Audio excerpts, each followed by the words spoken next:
다 함께 찬송가 287장 함께 부르십니다.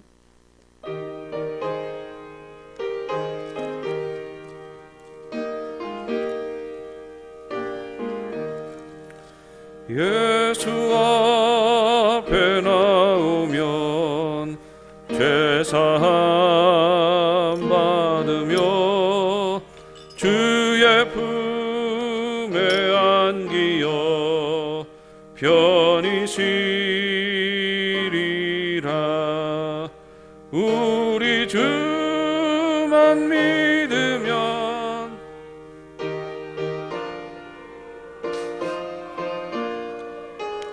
영생 복락 면류관 확실히 받겠네. 예수 앞에 나와서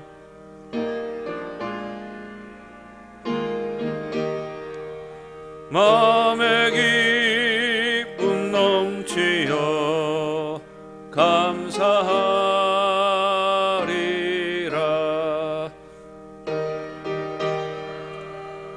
믿으면 모두 구원 얻으며 영생 복락 면류관 확실히 받겠네. 예수 앞에 설 때에 흰 옷을 입으며 밝고 빛난 내 집에 길에 살리라. 우리 주만 믿으면 모두 구원 얻으며 영생 복락 완료관 확실히 받겠네.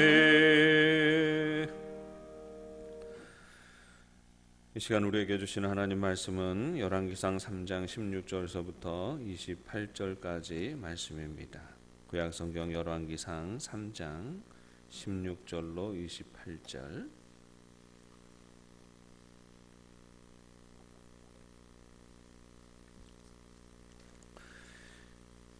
말씀을 봉독하겠습니다. 그때에 창기 두 여자가 왕에게 와서 그 앞에 서며 한 여자는 말하되 내 주여, 나와 이 여자가 한 집에서 사는데 내가 그와 함께 집에 있으며 해산하였더니 내가 해산한 지 사흘 만에 이 여자도 해산하고 우리가 함께 있었고 우리 둘 외에는 집에 다른 사람이 없었나이다. 그런데 밤에 저 여자가 그의 아들 위에 누움으로 그의 아들이 죽으니 그가 밤중에 일어나서 이 여종 내가 잠든 사이에 내 아들을 내 곁에서 가져다가 자기의 품에 누이고 자기의 죽은 아들을 내 품에 누였나이다. 아침에 내가 내 아들을 젖먹이려고 일어나 본즉 죽었기로 내가 아침에 자세히 보니 내가 낳은 아들이 아니더이다 하매 다른 여자는 이르되 아니라 산 것은 내 아들이요 죽은 것은 네 아들이라 하고 이 여자는 이르되 아니라 죽은 것이 네 아들이요 산 것이 내 아들이라 하며 왕 앞에서 그와 같이 쟁론하는지라. 왕이 이르되 이 여자는 말하기를 산 것은 내 아들이요 죽은 것은 네 아들이라 하고 저 여자는 말하기를 아니라 죽은 것이 네 아들이요 산 것이 내 아들이라 하는도다 하고 또 이르되 칼을 내게로 가져오라 하니 칼을 왕 앞으로 가져온지라. 왕이 이르되 사나이를 둘로 나누어 반은 이 여자에게 주고 반은 저 여자에게 주라. 그 사나들의 어머니 되는 여자가 그 아들을 위하여 마음이 불붙는 것 같아서 왕께 아뢰어 청하건대 내 주여 사나이를 그에게 주시고 아무쪼록 죽이지 마옵소서 하되 다른 여자는 말하기를 내 것도 되게 말고 네 것도 되게 말고 나누게 하라 하는지라. 왕이 대답하여 이르되 사나이를 저 여자에게 주고 결코 죽이지 말라. 저가 그의 어머니이니라 하매 온 이스라엘이 왕이 심리하여 판결함을 듣고 왕을 두려워하였으니 이는 하나님의 지혜가 그의 속에 있어 판결함을 보미러라. 아멘.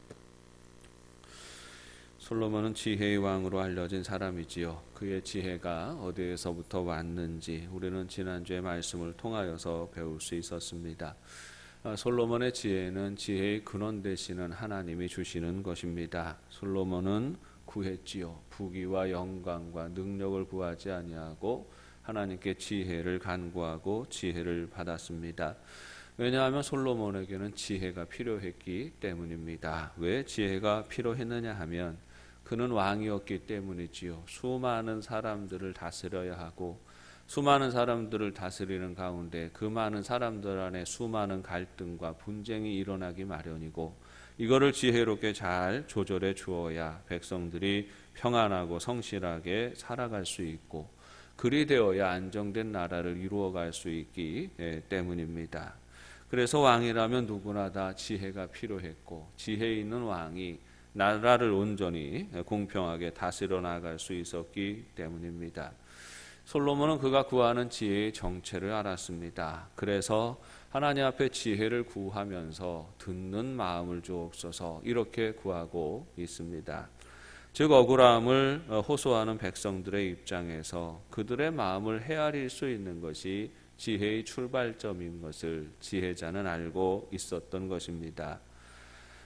다른 이의 마음을 공감하지 못하는 지도자는 공동체를 이끌 자격이 없지요. 백성의 마음을 헤아릴 줄 알아야 백성의 마음을 어루만지고 소망 가운데 살아갈 수 있게 하는 것입니다.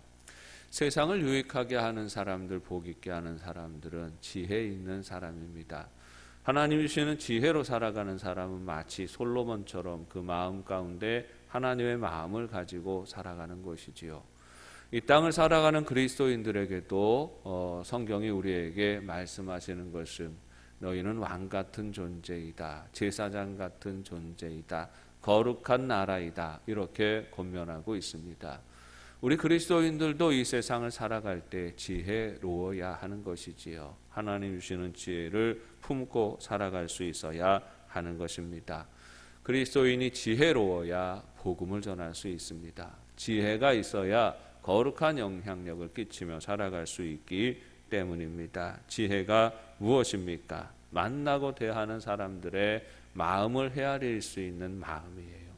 내 중심으로 내 고집을 말하고 주장하는 인생은 어리석은 인생이고 항상 내가 만나고 대하는 사람들의 마음을 헤아리고 또 그 생각을 읽을 줄 알아야 하는 것입니다. 그래야 바른 교제와 교통을 이어갈 수가 있는 것이지요. 그런 점에서 우리는 예수님의 지혜를 생각하게 됩니다. 예수님은 지혜로우신 분이시지요. 하나님이시면서 동시에 인간이십니다. 인간 삶의 모든 것에 대하여서도 이미 다 깊숙한 곳에서 다 그것을 알고 계시는 분이시지요. 예수님은 우리 인생의 왕이 되시고 대제사장이 되시고 우리 인생의 중보자가 되십니다.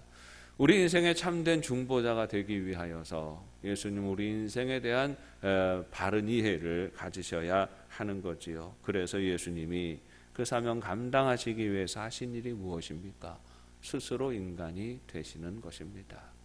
높고 높은 보좌 위에 앉으신 하나님이 낮고 천한 인간의 자리에 내려오셔서 그 인간의 마음을 공감하시고 이해하신다라는 것이에요. 온몸으로 우리 모든 인간이 가지고 있는 모든 약점과 모든 아픔을 아신다라는 겁니다. 그래서 성경은 우리에게 있는 대제사장은 우리의 연약함을 체휼하시는 분이다. 이렇게 증거하고 있는 것입니다. 생각으로만 인간의 마음을 헤아리시는 것이 아니에요. 예수님은 우리 인간의 삶 가운데로 들어오셨습니다. 인간의 연약함과 인간의 아픔을 다 경험하시고 그것을 그 삶 가운데 체험적으로 아시는 분이십니다. 버리지 못하는 죄성과 원죄의 굴레에 매어서 허덕이는 우리 인간의 고통을 근원부터 들어오셔서 만지시고 고쳐주시는 것입니다. 예수님처럼 항상 우리가 만나고 대하는 많은 사람들과 마주 대할 때에 주님의 은혜와 주님의 사랑으로 이해하고 또 그 마음을 먼저 헤아리며 거룩하고 아름답고 복된 관계를 이어가는 영도의 가족들이 되시기를 바랍니다. 오늘 본문의 말씀은 솔로몬의 지혜로움을 증명하는 아주 유명한 이야기입니다. 창기인 두 여인이 솔로몬 왕에게까지 하나의 송사를 가지고 나왔다 했습니다. 두 여자가 나왔는데 두 여자가 존귀한 귀부인들이 아닙니다. 창기 두 여자다 이렇게 말하고 있습니다. 여기에서 해당하는 단어가 히브리어 자나라고 하는데, 이 자나라는 말은 여러 종류의 여자들을 일컬을 때 쓰던 말이에요. 그냥 그 당시에 숙박업을 하던 여관집 아주머니에게도 이렇게 자나라고 말하고, 국밥집 아주머니에게도 자나라고 말하고, 아주 평범하게 그냥 일상의 삶 가운데에서 아주머니라고 할 때에 이 자나라는 말을 쓰고는 했습니다. 그래서 많은 학자들이 이 두 여인이 우리가 알고 있는 그런 종류의 창기가 아니라 그냥 평범하고 쉽게 부르는 아줌마 이런 식으로 부르는, 그렇게 이해해야 된다고 주장하는 그런 학자들도 많이 있습니다. 그들이 그렇게 주장하는 데는 이유가 있죠. 왜냐하면 고대 사회에서 이스라엘 백성들에게는 창녀를 두지 말아라, 이게 율법이었다는 거예요. 그래서 대놓고 이 창기를 두거나 이렇게 운영하지 않았다는 겁니다. 그런데 여기에서는 이제 그런 표현을 쓰고 있는 것이지요. 그런데 토라에서는 너희 중에 창녀를 두지 말아라 이렇게 말하고 있지만, 고대 역사 속에서 이 직업은 계속 있었습니다. 유대 사회에서도 이 직업은 존재하고 있었고, 특별히 두 여자가 한 집에 거하고 있었다라고 하는 이 표현을 들어서 두 사람이 자매가 아닌데도 같은 집에 거주하고 있었다는 것이 바로 이들이 그런 일을 하던 여인이다라고 추정하는데 무리가 없다는 것입니다. 실제로 그런 일을 하던 여인들로 보는 것이 타당하다는 것이에요. 그런데 직접적으로 이런 일을 하는 여인들의 송사를 왕이 직접 판단한다는 게 말이 됩니까? 왕이 그렇게 할 일이 없는 게 아닌데, 그렇지요?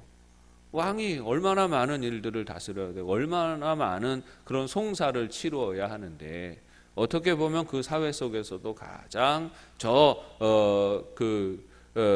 낮은 계층의 사람들이 살아가는 자기들끼리 있는 그런 갈등의 문제를 가지고 왕까지 올라와서 왕이 그것을 판결해야 한다는 게 말이 되는 일은 아니지요. 사실 그 당시에도 일반적으로 우리나라의 지방법원, 고등법원, 대법원 이렇게 있는 것처럼 일반적으로 사람들 안에 갈등이 있고 분란이 일어나면 그들을 다스리는 초급 관리들이 먼저 그 일들에 대해서, 그 분쟁에 대해서 조정해 주었습니다. 백부장이 할 수 있는 일이 있고 천부장이 할 수 있는 일이 있고, 각자의 자리에서 관리들이 맡고 다스리는 지역에 그 사람들의 송사를 해결해 주었다는 거예요. 그런데 그런 과정들이 있음에도 불구하고 이 두 여자의 이 싸움이 왕 앞에까지 올라온 이유가 무엇이겠습니까? 오늘날도 보면 무슨 민식이법이니 무슨 법이니 그렇지요. 화제가 되는 법이 있으면 전국이 다 움직이게 됩니다. 대통령까지 관심을 가지게 되는 거지요.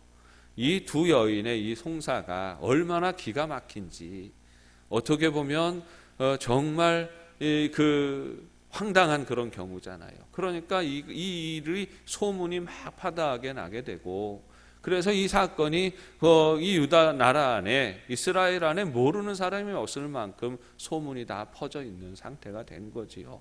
어떻게 보면 국가적으로 참 혼란하고, 이걸 잘 처리해야지, 이걸 제대로 처리하지 않으면 또 백성들의 불만과 원망을 사는 그런 일이 되어버린 겁니다. 그러니까 이런 사건이 되어서 창기 두 여자가 싸우는 그 문제로 말미암은 것이지만, 이 일이 국가적인 문제가 되어서 왕의 끝까지 올라오게 된 것이지요. 이들의 이야기를 듣게 됩니다. 이들은 홀로 사는 여인들이었지만 둘 다 아들이 있었습니다.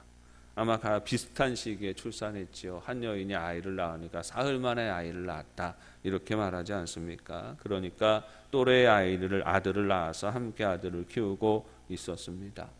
같은 집에서 살고 있으니 오만정이 다 들어서 서로 남매 자매처럼 의지하면서 그렇게 사이좋게 살았습니다만, 어느 날 밤 한 여인이 자다가 자기 아들을 눌러서 죽게 합니다.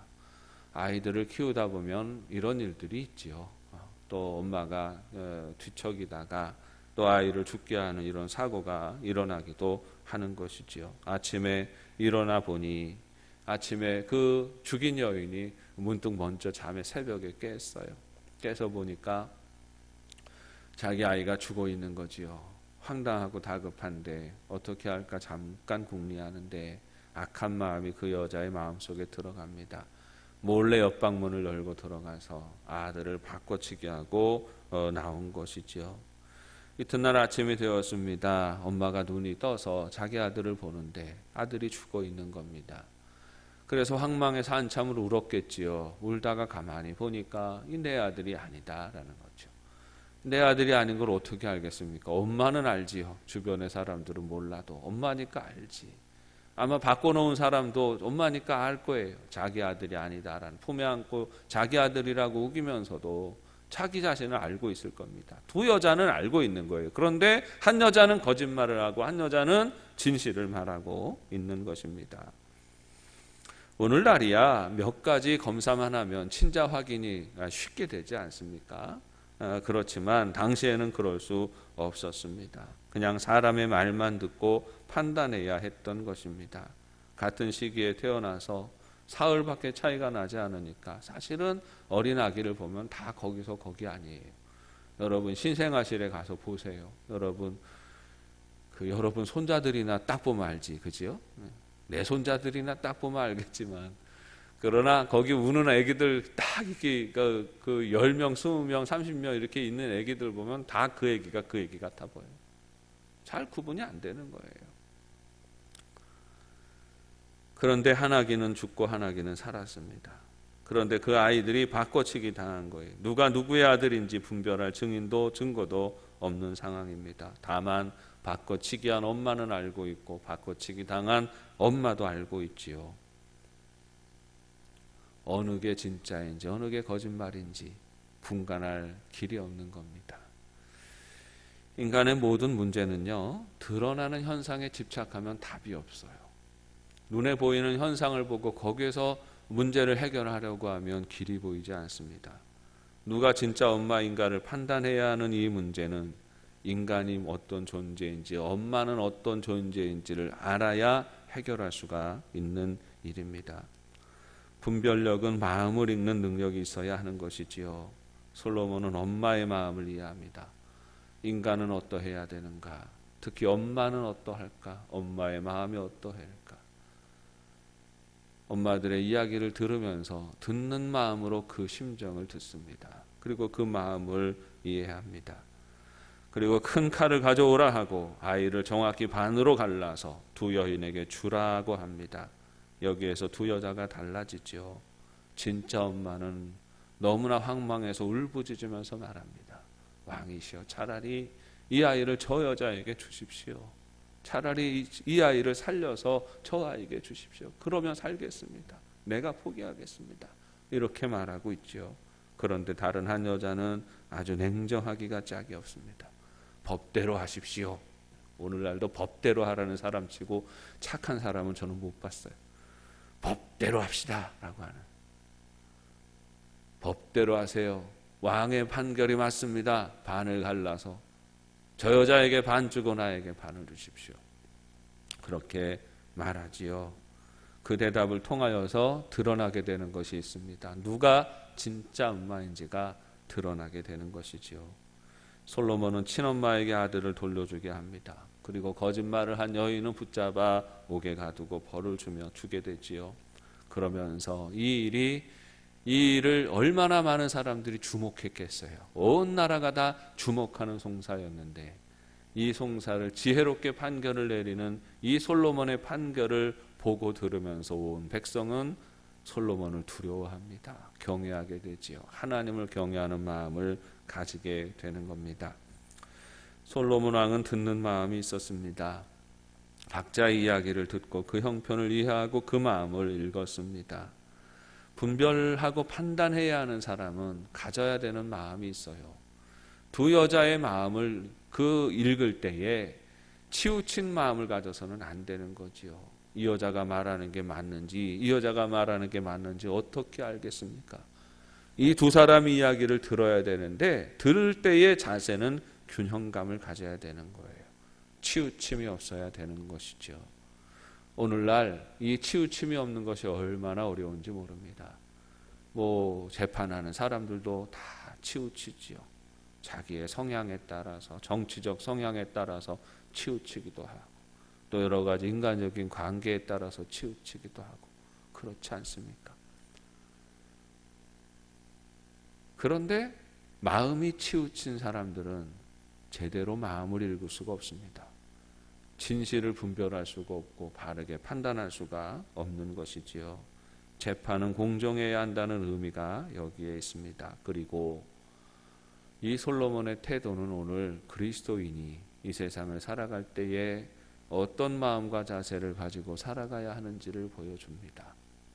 그리스도인이 이 세상을 살아갈 때 가져야 되는 중요한 기능은 균형 감각을 가져야 하는 거예요. 치우침이 없어요. 마음이 휩쓸림이나 마음이 치우침이 없어야 하는 겁니다. 그래야 바르게 판단하고 그래야 바르게 분별하고 살아갈 수가 있는 거예요. 살다가 보면 사람에게 치우치는 경우가 있습니다.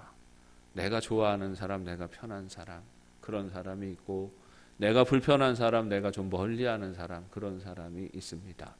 사람의 심리는요, 내가 친한 사람, 내가 불편하지 않은 사람, 나랑 가까운 사람의 이야기가 맞아 보이고요.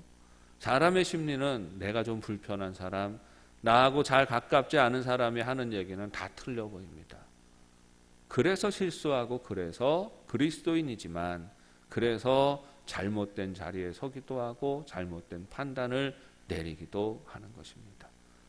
여러분, 우리가 기도해야 되는 것은 뭐냐 하면, 거룩한 공동체 안에서 성도의 교제를 이루어가는 데 있어서 우리는 균형 감각을 잃으면 안 됩니다. 그저 내가 가까운 사람 말이 맞지, 나하고 좀 껄끄러운 사람, 저 사람은 틀리고 저 사람 못됐지, 이렇게 생각해서는 안 되는 거예요. 우리는 모두가 다 하나님의 자녀이고 하나님의 백성들입니다. 그러면 이 모두에 대하여서 우리는 균형 잡힌 마음으로 대해야 되는 것이고, 균형 잡힌 교통과 교제를 이어가야 하는 것이죠. 세상에서 살아갈 때에도 마찬가지예요. 여러 가지 인간적인 생각을 따라 치우치지 마세요. 이 사람 말도 맞고 이 사람 말도 맞고, 균형을 잘 잡아야 합니다. 균형을 잡아야 제대로 판단할 수가 있기 때문이지요. 균형을 잡아서 제대로 판단하며 살아가야 세상을 살아갈 때에도 수많은 사람들에게 우리 주님의 은혜와 주님의 사랑을 바르게 전하며 살아갈 수가 있는 겁니다. 우리 영도의 가족들이 그 마음이 치우침이 없이 항상 균형 잡힌 마음으로, 예수님의 마음으로 또 많은 사람들을 대하고 거룩한 영향을 끼치며 살아가는 삶이 되시기를 바랍니다. 그리고 이 말씀을 조금 더 깊이 묵상하면서 이 두 여인의 갈등이 왜 일어났는지를 헤아려 보았으면 좋겠습니다. 두 여인은 사이가 좋았을까요? 나빴을까요?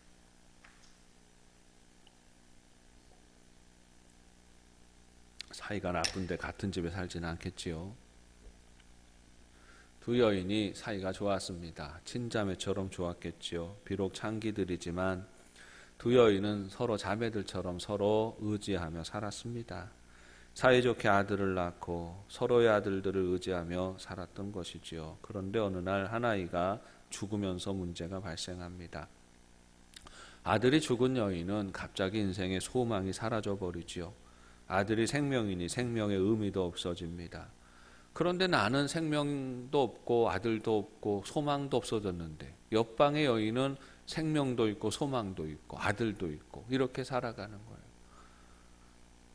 불과 잠들기 전까지만 해도 똑같았는데, 나도 저희도 행복해질 수 있고 즐겁게 살아가야지, 이런 마음을 가졌는데 하룻밤 자는 동안에 형편이 달라져 버리는 겁니다. 나는 소망도 없고 나는 생명도 없고 나는 아들도 없는데 저희는 여전히 아들도 있고 생명도 있고 소망이 있구나 생각하게 되는 것이지요. 그 순간 시샘하는 마음이 이 여인을 사로잡습니다. 이때까지의 인연과 받은 바 은혜는 생각나지 않아요. 오로지 옆방 여인이 자기보다 행복한 것이 거슬립니다. 여러분, 이게 뭐 죄냐 이렇게 얘기하시겠죠. 비교해서 누군가가 나보다 더 많이 가져서 기분이 나쁘고, 누군가가 나보다 공부를 더 많이 해서 기분이 나쁘고, 누군가가 나보다 더 좋은 자리에 있어서 기분이 나쁜 것, 마귀가 심어놓는 마음인 것을 알아야 돼요. 나는 가난한데 저희는 왜 이렇게 부자야? 나는 이렇게 어려운데 저희는 왜 이렇게 잘 살아? 그것에 대해서 의문을 제기하고 기분이 나쁘고 그 마음을 자꾸 부추기는 건 마귀가 하는 일입니다. 시샘하는 마음은 악한 마음이에요. 죄악된 마음인 것을 우리는 알아야 하는 것입니다. 그래서 이 여자가 밤에 일어나서 몰래 옆방의 문을 열고 들어가서 아들을 바꿔치기 하고 있는 겁니다. 그리고 이 일이 송사가 되어서 왕 앞에까지 나오게 되는 거죠. 여러분, 이 여인이 왜 그렇게 행동한 것일까요? 시기하는 마음이 들어가서예요. 그 전날까지는 미워하는 마음이 들어가지 않았어요. 그런데 내 아들은 죽었는데 저 아들은 살아있어. 그러니까 갑자기 기분이 나빠지고 갑자기 원망하는 마음이 생깁니다. 이게 시기라는 마음이에요. 시기라는 글자는요, 새말시자에 꺼릴 기자를 씁니다. 새말기자, 샘나서 미워지는 마음이에요. 샘나서 부러워서 미워지고, 샘나서 미워지고, 비교돼서 미워지고, 그런 마음을 가지는 게 시기하는 마음이지요. 나는 못 가졌는데 저희는 가졌어요. 나는 가난한데 저희는 부자예요. 나는 아들이 없는데 저희는 여전히 예쁜 아들이 있어요. 그게 부러운데 그로 인해서 미워지는 겁니다. 악하고 더러운 인간의 죄성이지요. 그래서 이 여인이 무슨 짓을 합니까? 죽은 아들을 데려다 놓고 산 아들을 데려옵니다. 아들을 바꿔치게 합니다. 특별히 그 아이를 사랑하거나 아이에 대한 집착이 있거나 해서가 아니에요. 아들을 소중히 여겨서 너무너무 나는 아들을 가지고 싶고 아들을 키우고 싶어 하는 그 마음이, 그 간절해서, 아들에 대한 사랑이 간절해서 그 행위를 하는 것이 아닙니다. 다만 옆에 있는 아들이 살아있는 그 엄마가 여전히 행복한 꼴 보기가 싫은 거예요. 나는 불행한데 왜 너는 행복해야 돼? 너도 나도 다 같이 불행해져야지 하는 마음을 품게 되는 겁니다. 이 세상에서 우리 인간들이 품게 되는 죄악된 마음의 정체가 나타납니다. 죄악의 생각을 품는 것은 곧 미움을 품는 것이죠. 미워하는 마음에 동참하는 겁니다. 어떤 이유가 됐든지 간에 미워하는 마음을 가지게 하는 것, 이게 악한 마귀가 하는 일이에요. 사람이 미움을 가지는 데는 이유가 있겠지요. 그죠? 저 사람이 나에게 해코지를 했어. 저 사람이 나에게 손해를 끼쳤어. 그러니까 미워하는 게 당연합니다. 뭐 해코지 했으니까, 손해를 끼쳤으니까, 그러니까 저 사람이 나를 욕했으니까, 그러니까 나도 저 사람 미워해야지. 이게 일반적으로 우리가 가지고 있는 미움을 가지는 그 근거라고 생각하잖아요. 그런데 성경이 우리에게 가르쳐주는 건 뭐예요? 저 사람이 나에게 해코지하지 않았어요. 저 사람은 나한테 잘 대해줘요. 저 사람은 나한테 친절해요. 그런데 저 사람이 행복해요. 그래서 미워져요. 저 사람은 많이 가졌어요. 저 사람이 나보다 공부를 잘해요. 저 사람이 나보다 실력이 있어요. 저 사람이 나보다 뭔가 잘 풀리는 것 같아요. 그래서 꼴 보기 싫어져요. 그래서 미워지는 이 마음. 그러니까 미움을 가지는 데는 타당한 이유가 있어요.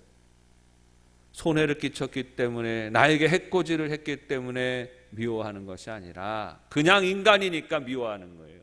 심지어는 부러워해서도 미워하고 그냥 싫어지는 거예요. 나보다 조금 더 많이 가져서 미워하고 나보다 더 행복해지는 사람들에 대해서 끊임없이 미움을 가지는 것이, 이것이 악한 죄악의 마음인 겁니다. 미움을 품게 되면 어떻게 될까요? 왜 마귀는 끊임없이 우리의 심령 가운데 미움을 심어 놓아요? 해코지해서 미워하고 불친절해서 미워하고 욕하니까 미워하고 부러워서 미워하고 나중에는 좋아서 미워하고. 왜 마귀는 어떤 이유로든지 기승전 미움으로 가요? 우리 인간이 다 미워하게 만드는 이유가 뭐예요? 그게 우리 인생을 파괴하기 때문입니다. 미움이 들어가면 가정이 무너지고, 미움이 들어가면 부부가 깨어지고, 미움이 들어가면 형제가 원수가 되는 것이고, 미움이 들어가면 교회가 분열하게 되는 것이고, 미움이 들어가니 온 나라가 산산이 찢어지게 되는 것이고.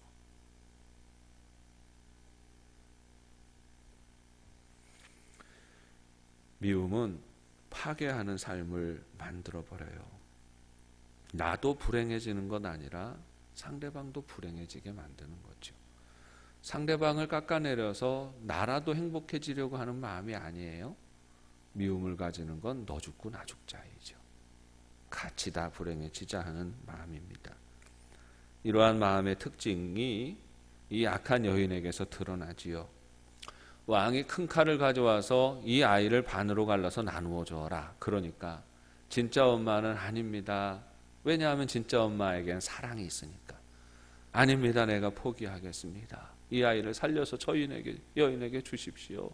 마음이 불붙는 것 같아서 그렇게 엎드렸다 했어요.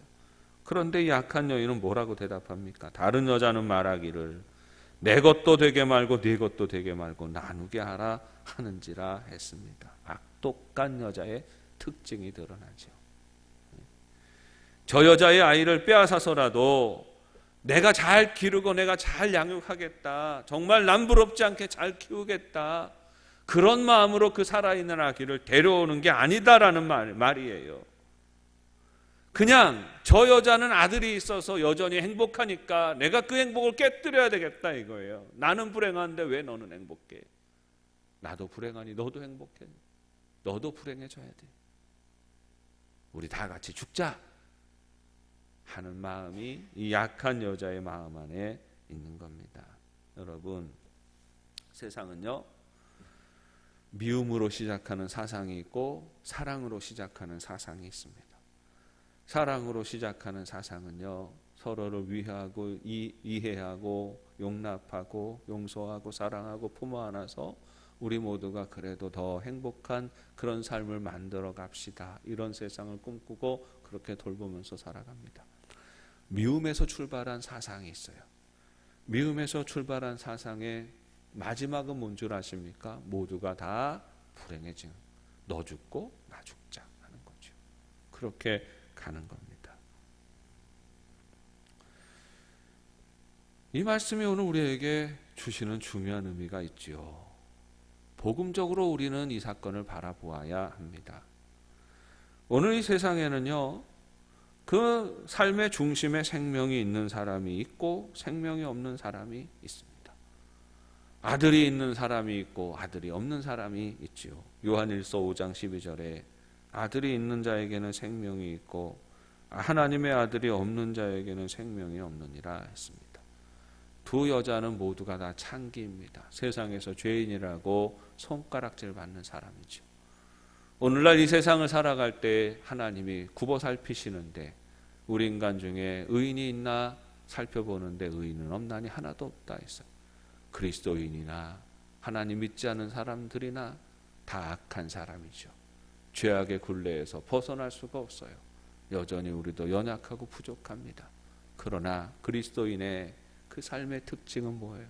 그리스도인에게는 아들이 있고 하나님이 없는 자에게는 하나님의 아들이 없어요. 연약하고 부족하고 죄인이지만 하나님의 아들이 그 심령 가운데 있는 사람들은 행복하고 소망 가운데 신실하게 살아갈 수 있어요. 하나님의 아들이 없는 사람들에게는 절망이고 좌절이고 실패하는 인생이 될 수밖에 없는 거죠. 그런데 이 두 여인 중에 한 여인은 아들이 살았고 한 여인은 아들이 죽었는데 그냥 죽은 아들 두고서 그 여인이 혼자 불행하게 생각하고 받아들이고 살아가면 괜찮은데 이 여인으로 말미암아 괴계가 꾸려지고 살아있는 아들을 죽은 아들로 바꿔치게 하는 이 시도가 끊임없이 벌어집니다. 이것이 의미하는 것이 무엇이겠습니까? 오늘날 우리가 하나님의 아들이신 예수님을 믿고 영접하고 하나님의 자녀가 되어요. 하나님 나라의 백성이 되어서 살아가면 우리 안에 기쁨이 있고 우리 안에 평강이 있고 우리 안에 행복이 있지요. 가난해도 행복하고 못 배워도 행복하고 여러 가지 실패해도 그러나 감사하고 소망 중에 살아갈 수가 있어요. 아들이 있는 자에게는 생명이 있지요.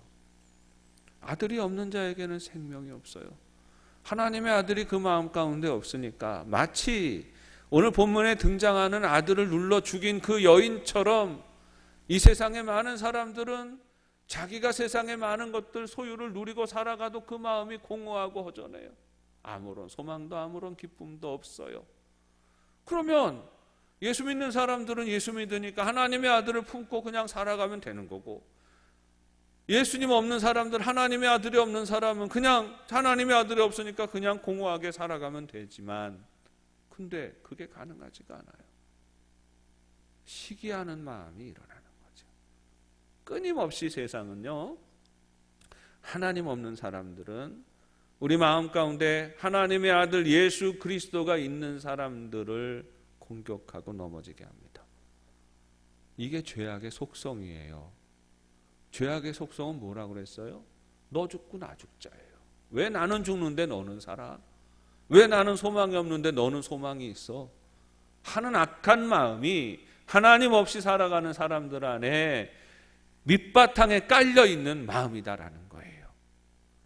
그래서 그리스도인들이 예수 안에서 살아가는 삶에 대해서 시기하고 시샘하고 그렇게 살지 못하도록 끊임없이 악한 말로 공격하는 그런 모습을 보이게 되는 겁니다.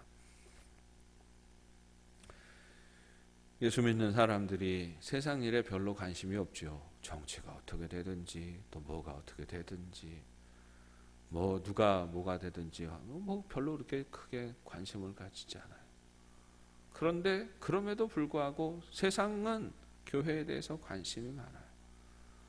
이제 선거가 얼마 남지 않았잖아요. 우리 교인들 중에서도 이렇게 각자 알아서 찍어요. 그러면 되는 거예요.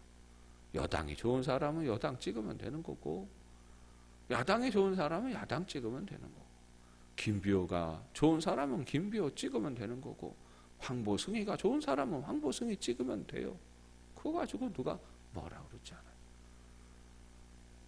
그런데 세상은 교회를 자꾸만 판단해요.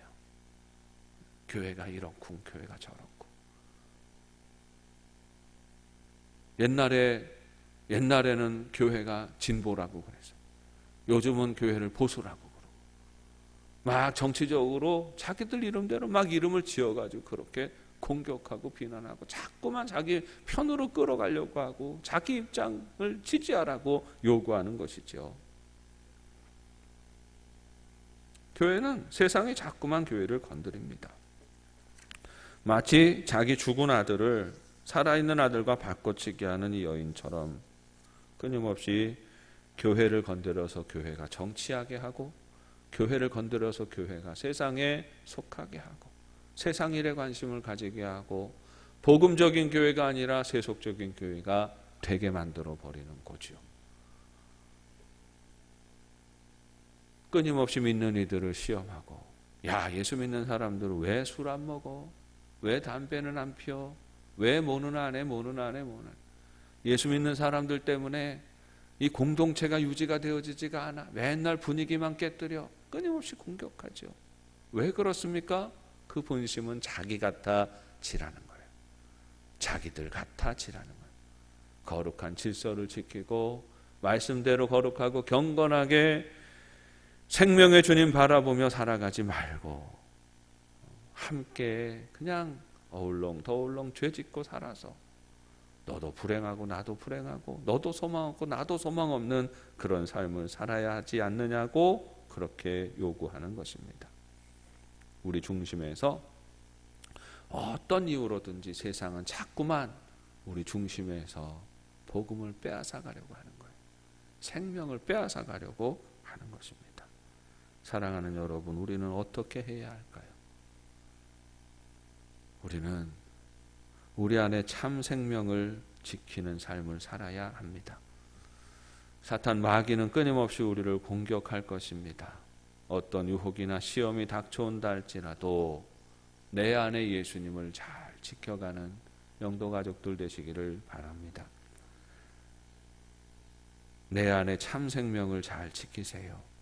그래서 생명의 주님 앞에 온전히 서는 날까지 우리 믿음 잘 지키고 살아가는 영도 가족들 되시기를 주님의 이름으로 축원합니다. 기도하겠습니다.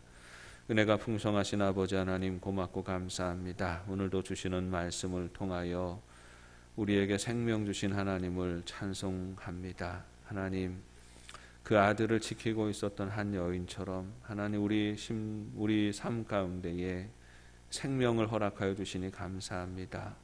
예수님을 우리에게 더하여 주시니 감사합니다. 하나님의 아들이 있는 자에게는 생명이 있다 하셨는데 아버지 하나님 우리 삶 가운데 그 생명 잘 지키고 끝까지 잘 지키고 여러 가지 도전과 유혹과 시련과 환난 가운데서도 우리의 믿음과 소망을 잘 지켜서 끝까지 승리하는 우리 형도의 가족들이 되게 하여 주옵소서.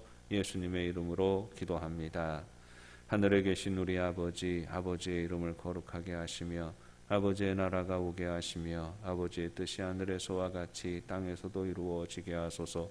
오늘 우리에게 일용할 양식을 주시고 우리가 우리에게 잘못한 사람을 용서하여 준 것 같이 우리의 죄를 용서하여 주시고 우리를 시험에 빠지지 않게 하시고 악에서 구하소서. 나라와 권능과 영광이 영원히 아버지의 것입니다. 아멘.